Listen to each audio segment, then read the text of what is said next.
Hello, it's me. Welcome back to my channel. I'm Tiffany, where I share all things pregnancy, postpartum, and motherhood related. I am a certified birth and postpartum doula, so that means that I support women and their families on their journey from conception to postpartum. If you have not had a chance yet, please check out my website, www.nurturebytiff.com. You can check out my doula services, childbirth education courses, and you can check out my blogs. So I decided to do this video today because I am doing this like self-love challenge where I have been tasked with the job of finding things that I used to do that made me happy, things that I used to enjoy doing before I became a mom 1, 2, 3, 4 times.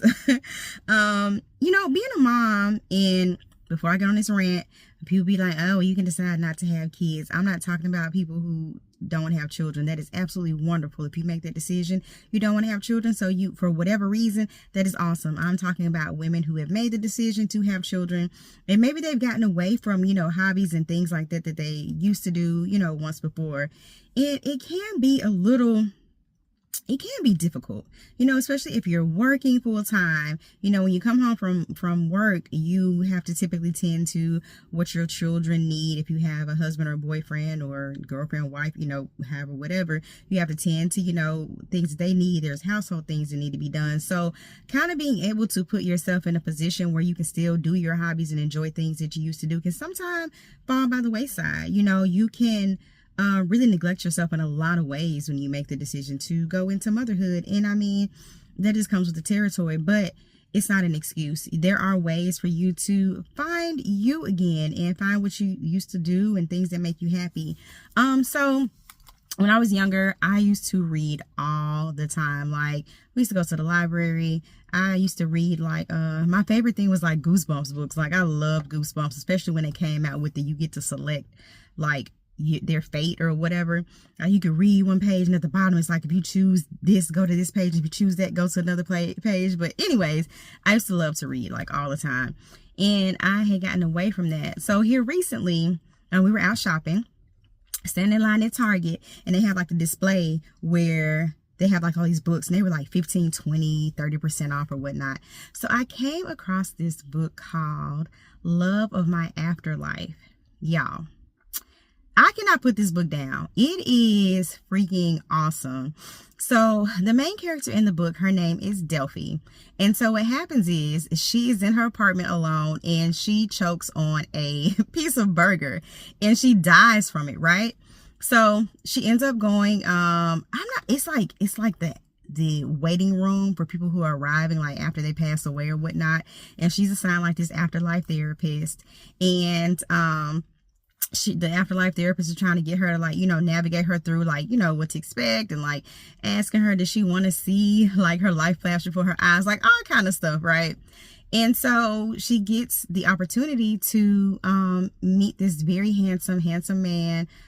He was having like a dental procedure. His name is Jonah in the story, and he was having a dental procedure done, right? And I guess it was a mishap, because in between her meeting Jonah, Delphi and Jonah meeting, there's like the afterlife therapist come running back, and she's like, there was a mistake. Like, you weren't supposed to, be here, and we have to send you back. So Delphi, as I later learned in the story, like she had a really tough time in high school. This person that she thought was her friend was not really her friend, and she was made fun of and kind of bullied in high school and things like that. And so she went on to grow up. She worked in a pharmacy, and she just kept to herself, never really closed off from everyone. Her mother and father are divorced. Her mother's gone on to remarried, and from what I understand it from the story, her mom is kind of caught up with the new guy and doing art and like things like that. She's traveling a lot, so Delphi is kind of shut off by herself. She does have there's a character in the story that she tends to his needs. His name is Mr. Yoon, and from my understanding, he doesn't speak. But she checks on him to make sure he's doing well. If he needs anything, wash his clothes, dishes, like things like that. So anyway, they end up taking Jonah back, right? And so Delphi's like spazzing. She's like, no, you can't take Jonah. Like, there was so much love between us and there was sparks and blah, blah, blah. Like, I had to die to meet someone that I'm really in love with. And so her afterlife therapist, and her name really escapes me right now. I cannot think of her name for the life of me. But anywho, her afterlife therapist is like, okay, so there's like this little like glitch in the system, and I might be able to figure out how to send you back to Earth. However, there is a catch. So the catch is she has to go back to Earth and find Jonah within 10 days and make him kiss her. Puts me in the mind of Little Mermaid. But anyway, she has to go back to Earth, find Jonah. They live in London, right? Has to go back, find him, make him kiss her. She has 10 days to do this, okay? If she does this in 10 days, she can go back to Earth and live. If not, she has to go back to the afterlife. So she agrees to do it, goes down to Earth with little or nothing to go on, right? She has 10 days to try to find this guy. So she goes to her job and she's asking if she can like have 10 days off. She never takes off, you know, all this good stuff. And her boss lets her take off, you know, on one condition, like when you come back, we have to go out to lunch and hang out and like all this stuff. Okay, fine, whatever. So she gets the 10 days off and she turns to a guy named Cooper in her building that she works with. I mean, that she lives with, works with, blah, that she lives with, lives in the same building as her. And her and Cooper, like, they seem to like really like hate each other. Like, they're so mean to each other. Like, their interactions and stuff, they're like really smart and like, you know, rude or whatever, back and forth. But anyway, she turns to Cooper to try to help her, because he's able to like get in the system and like find out information about people and stuff like that. So y'all, there's a ladybug on my windshield. They say ladybugs are good luck. Oh, anywho, so anyway, she reaches out, you know, to Cooper, and Cooper's able to find like information on Jonah. He only had like one letter to go off of on his last name and all that good stuff. So she's like scrambling. So she's taking off work. She finds out that Jonah is able to, he jogs like in the park, like right around the corner from her or whatnot. So she don't have no jogging clothes. She's not athletic or anything like that. Y'all, this part of the story is hilarious to me. So she finds like some old clothes that her mom has, puts on like this jogging outfit, goes jogging in the park. She running thinking everybody looking at her because she's so fine, right? She's like, you know, I'm looking good, blah, blah, blah, blah, blah. So she runs into this lady, and this lady's like, yo, everybody's looking at you because your camel toe is out. Like, you know what I'm saying? And she's like so embarrassed and like all that stuff. So she runs home and all this. But Jonah was going to be at like this art exhibit and all that good stuff. And she's trying to find the art exhibit. But I have not read the rest of the story yet. I'm almost done. I'm like on page like 190 something. It's like 300 something pages to this story.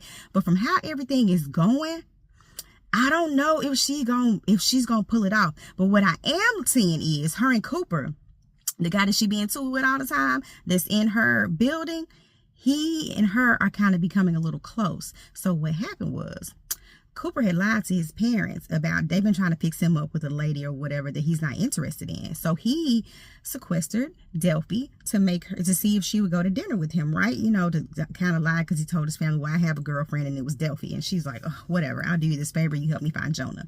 So she goes on this dinner, you know, with Cooper. She meets Cooper's family, and she's actually able to really let her hair down and not be so, you know, guarded, and like, you know, she's having a really good time. And Cooper's kind of flirting with her, and she's kind of like flirting with Cooper and like all this stuff. And I was saying to myself, I feel like they're going to end up together. I might be wrong. And if anybody watching this has read the book, do not tell me. But I'm going to come back when it's over with. But anyways, so yes, I did all of that to say that I'm really enjoying the fact that I'm able to find some time to sit back and read like I used to read. I bought me some coloring pencils, and I got some adult coloring books that have words in them that only adults should be coloring. And I have other coloring books too. I'm taking some time to like really, you know, meditate like I used to, and just journal. I am so proud of myself. I have not journaled straight in like years. Like, I used to journal every day, fell off of it. And I've journaled for 60 days straight, have not missed a day. And that is actually improving my life in so many ways. So it's just, I feel like all the things I'm kind of incorporating, even though they may be small things, taking some time to read, taking some time to journal, to meditate, you know, coloring, it's so relaxing. But taking the time to do stuff like that is really, really important. And I think all moms should take some time to figure out what it is that you like to do, and take some time to do that, even if it's 10 minutes. I think that you should do it. Somebody was calling me. Anywho, but yes, I'm really excited, and I will definitely keep on this journey.